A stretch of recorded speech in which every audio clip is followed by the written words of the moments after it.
നിങ്ങളുടെ ഇഷ്ട പരമ്പരകൾ എക്സ്ക്ലൂസീവായി സൺ നെക്സ്റ്റ് ആപ്പിലൂടെ തികച്ചും ഫ്രീ ആയി ഇപ്പോഴേ ആപ്പ് ഡൗൺലോഡ് ചെയ്യൂ. ഇതൊരു കൊട്ടേഷനാ. കൊട്ടേഷൻ എന്ന് പറഞ്ഞാൽ നിന്നെ മാക്സിമം നരയിപ്പിച്ച് കൊല്ലുക എന്നുള്ളതാ ഞങ്ങൾക്ക് കിട്ടിയ കൊട്ടേഷൻ. ആരാ നിങ്ങൾക്ക് ഈ കൊട്ടേഷൻ തന്നേ? ഒരാൾ രഹസ്യമായിട്ട് ഒരു ജോലി ഏൽപ്പിച്ച ഞങ്ങൾ ആ ജോലി ചെയ്യും. അല്ലാതെ അയാൾ ഒറ്റ കൊടുക്കുന്ന ശീലം ഞങ്ങൾക്കില്ല. ഇനി ആവശ്യമില്ലാത്ത ചോദ്യങ്ങൾ എങ്ങാനും ചോദിച്ചാ ചോദ്യങ്ങളൊന്നും വേണ്ട. നിങ്ങൾ എന്നെ കൊന്നോളൂ, പക്ഷേ കൊല്ലാൻ ഏൽപ്പിച്ചത് ആരാണെന്ന് മരിക്കുന്നതിന് മുമ്പ് ഞാനൊന്നറിയട്ടെ. രൂപേഷേട്ടാ സൂക്ഷിച്ച്.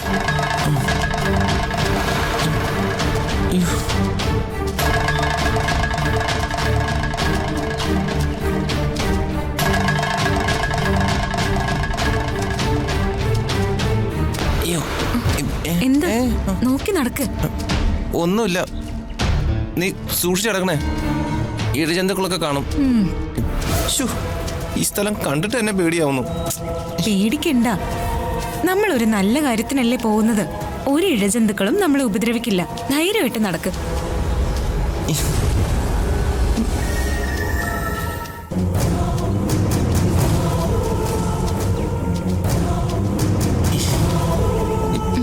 ഏതെങ്കിലും ഡോക്ടർമാരെ കാണിക്കുന്നതായിരുന്നു നല്ലത്. ഈ കാണാൻ പോകുന്ന ആള് ആരാ എന്താന്നൊന്നും അറിയില്ലല്ലോ. ആകെ മുത്തശ്ശി പറഞ്ഞ അറിവ് മാത്രമല്ലേ നമുക്കുള്ളൂ. ഇത്ര ദൂരം വന്നിട്ട് അമ്പലത്തിന്റെ ഒരു പൊടി പോലും കാണാനില്ല. ഇത് നമ്മള് മുൻകൂട്ടി വിചാരിച്ച യാത്രയൊന്നും അല്ലല്ലോ. ശരിക്കും ഇതൊരു നിയോഗം പോലെയാ എനിക്ക് തോന്നുന്നേ. ആ മുത്തശ്ശി കണ്ടുമുട്ടിയില്ലായിരുന്നെങ്കിൽ നമുക്ക് ഇങ്ങനൊരു യാത്ര വേണ്ടി വരുമായിരുന്നോ? അല്ല, ഇങ്ങനെ ഒരാളെ കുറിച്ച് നമ്മൾ അറിയുമായിരുന്നോ? ഇവിടെയെങ്കിലും ഒരു ക്ഷേത്രം കാണുന്നില്ലല്ലോ. ആ മുത്തശ്ശി നമ്മളെ പറ്റിക്കാൻ പറഞ്ഞാ എനിക്ക് തോന്നുന്നത്. എന്തായാലും ഇത്രയും ദൂരം വന്നില്ലേ, നമുക്ക് കുറച്ചുകൂടി പോയി നോക്കാം. അയ്യോ, വാ രൂപേഷേട്ടാ, വാ നോക്കാം.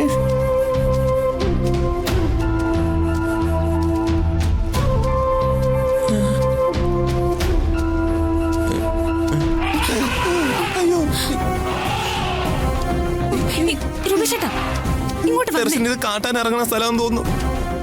കാട്ടാനയുടെ മുമ്പിൽ ചെന്ന് പെട്ടാ അതോടെ തീർന്നു. ഒന്നും സംഭവിക്കില്ല. രൂപേഷേട്ടൻ ഇങ്ങോട്ട് വന്നേ. നമുക്ക് പോവാം. പേടിക്കല്ലേ, വാ വാ ഇങ്ങോട്ട്.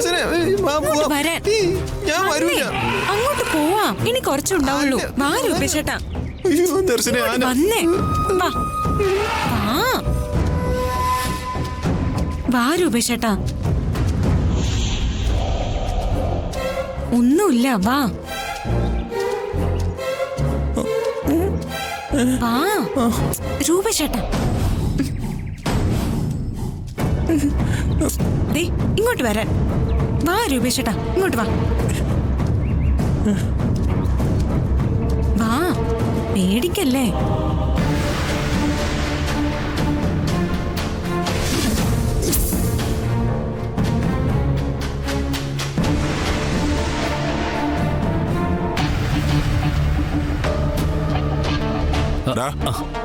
അയാളെ വിളിച്ചിട്ട് കിട്ടുന്നില്ലല്ലോ. ഇവനെ എങ്ങനെ വെച്ചോണ്ടിരിക്കുന്ന അപകട. ഇനി എന്ത് ചെയ്യും? ഇവനെ അങ്ങ് കൊന്നുകളഞ്ഞാലോ ബോസ്? ഭാര്യയാണല്ലോ. ഹലോ ചേട്ടാ, ഞാൻ ഗർഭിണിയായി. ആ ചേട്ടാ ഹാപ്പി അല്ലേ? ഹാപ്പി ആടി. ഞാനിവിടെ എല്ലാവർക്കും സന്തോഷത്തിന് ബിരിയാണി വെച്ച് കൊടുക്കാൻ പറഞ്ഞിട്ടുണ്ട്. ചേട്ടൻ ബിരിയാണി കഴിക്കാൻ വരണേ? ഞാൻ ഉറപ്പായിട്ടും വരും. എന്താ ബോസ്? എന്റെ ഭാര്യ ഗർഭിണിയായി. ഞാൻ ഇനി ആരെയും കൊല്ലില്ല. അപ്പൊ ഇവനോ? തൽക്കാലം ഇവനോട് കിടക്കട്ടെ. നീ എല്ലാരെയും വിളിക്ക്, നമുക്ക് ബിരിയാണി കഴിച്ചിട്ട് വരാം. ശരി.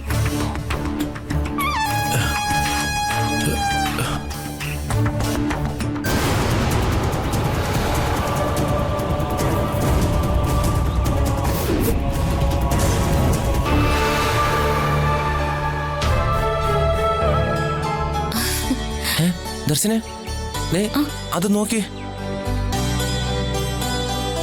അതൊരു അമ്പലമല്ലേ? ഇത് തന്നെയായിരിക്കും ആദിവിനായക ക്ഷേത്രം.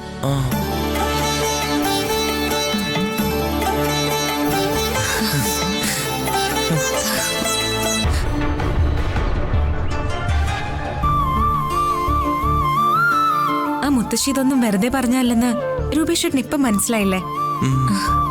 മുത്തശ്ശി പറഞ്ഞ ആള് ഇവിടെ തന്നെ കാണും. വാ നോക്കാം. ആ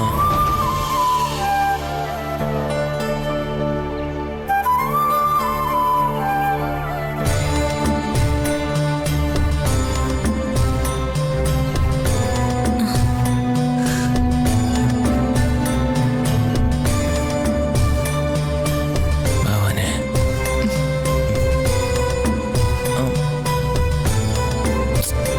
ഇവിടെ ആരെയും കാണുന്നില്ലല്ലോ. ദേ ആരും ഇവിടെ ഉണ്ടായിരുന്നു. വിളക്ക് കത്തിച്ച് വെച്ചിട്ടുണ്ട്. അത് ചിലപ്പോ ആരെങ്കിലും രാവിലെ കത്തിച്ചു വെച്ചിട്ട് പോയതായിരിക്കും. നമുക്ക് കാത്തിരിക്കാം.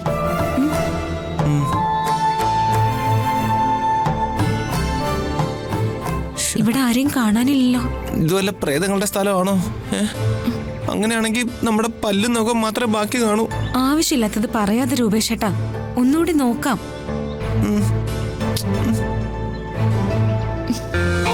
ദർശന, നമുക്കിനി ഇവിടെ നിൽക്കണ്ട, പോവാം. എന്നാലും ഇവിടെ വരെ വന്നിട്ട് ആളിനെ കാണാതെ എങ്ങനെയാ പോകുന്നേ? ആ മുത്തശ്ശി വെറുതെ പറഞ്ഞതാ, ഇവിടെ എങ്ങും ആരുമില്ല. അല്ല രൂപേഷേട്ടാ, ഇവിടെ ആരും ഉണ്ട്. എന്നിട്ട് എവിടെ? ഇവിടെ എങ്ങും മനുഷ്യരുള്ളതിന്റെ ഒരു ലക്ഷണം പോലും കാണാനില്ല. പിന്നെ ഈ വിളക്ക് കത്തിച്ചത് ആരാ?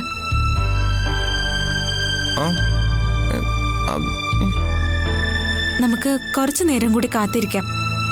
ആരെങ്കിലും വരാതിരിക്കില്ല. ദർശന, എനിക്ക് പേടിയാവുന്നു. നമുക്കിപ്പൊ തന്നെ പോവാം, പിന്നീട് എപ്പോഴെങ്കിലും വരാം. വന്നേ, വാ ദർശന, പോവാം. വാ.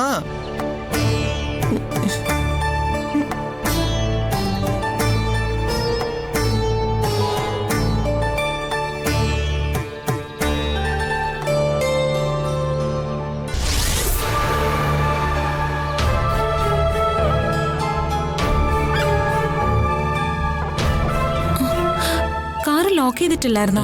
ദേ ഗ്ലാസ് താഴ്ന്നു കിടക്കുന്നു. അത് സാരമില്ല, ഇവിടെ ഒരു മനുഷ്യനെ പോലും കാണാനില്ല. ആരും ഒന്നും മോഷ്ടിച്ചോണ്ട് പോകുന്നില്ല. മോഷ്ടിച്ചോണ്ട് പോയില്ല, പക്ഷെ വല്ല ഇഴജന്തുക്കളും അകത്ത് കയറിയാലോ? അയ്യോ, വല്ല പുലിയോ കൊരങ്ങോ എന്തെങ്കിലും കാരണത്തിരുന്നാ നമ്മൾ എന്ത് ചെയ്യും? ഇതിനകത്ത് പുലിയും കടുവയൊന്നും കാണില്ല. നമുക്ക് ഇവിടെ നിൽക്കണ്ട, പെട്ടെന്ന് പോവാം. നീ വാ, വണ്ടി കയറി. ഉണ്ടോ? ഇല്ല.